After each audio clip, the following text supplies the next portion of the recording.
the concept of anger, I think we have to think about the phases of anger. There are three phases of anger. One is somebody provokes me. I feel angry, okay? I don't have any control over that, right? Then there's the phase of anger of how do I react to it, right? Do I walk away? Do I respond? Do I punch the guy in the face? Do I call him with some nasty name? That's my reaction to anger. And then the other thing is, okay, I didn't have any choice to feeling angry when I was provoked. How long am I going to hold on to that anger? An hour? A day? 22 years? Right? So in order to keep things straight, I give these three phases three different names. The feeling of anger, I call anger. The reaction to anger, I call rage. And the hanging onto the anger is called resentment. Right? And then if you clarify it, I say, okay, I can do nothing about my feeling of anger other than perhaps take some things in perspective. Right? One of my father's teachings that helped me a great deal was that when somebody did something to my father which should have provoked anger, my father would say, you know, what he did was so foolish. If he only knew how foolish it was what he did, right, he wouldn't have done it. So, you know, I feel sorry for that person for being such a fool. But if you feel sorry for a person, how can you be angry at him? You know, I feel pity for him. Pity and anger doesn't go together.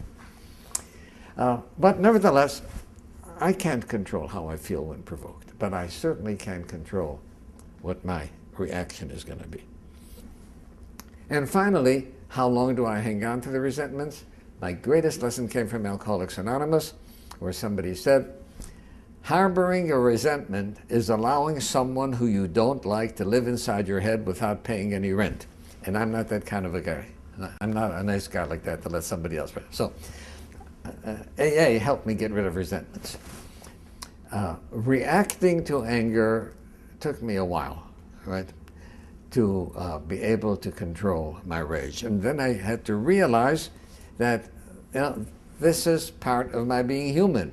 Animals react with rage when provoked, right? I, as a human being, am supposed to be above that. You know, I'm more than a Homo sapiens. So I learned how to control my anger. So I think those are, if a person keeps those things in mind, right? And there's some people who feel guilty for feeling angry, right? Especially at a parent. Right? You don't have a choice, right? The feeling of anger is nothing of yourself. And if you don't have a choice, there's no reason to feel guilty about it. How you react? Oh. Now, my suggestion is keep an anger journal. Right? Here's what happened today. Right?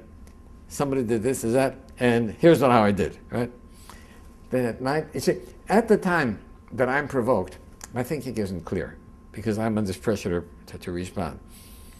But at night, when I look over what happened during the daytime, and I say, did I handle that in the best way possible? Right? Could I have done something better? And that becomes a lesson for the next time. Right? So I think keeping a journal about anger and how we respond to it is an excellent way of learning, because ultimately, if I am enraged, it doesn't hurt the other person as much as it hurts me.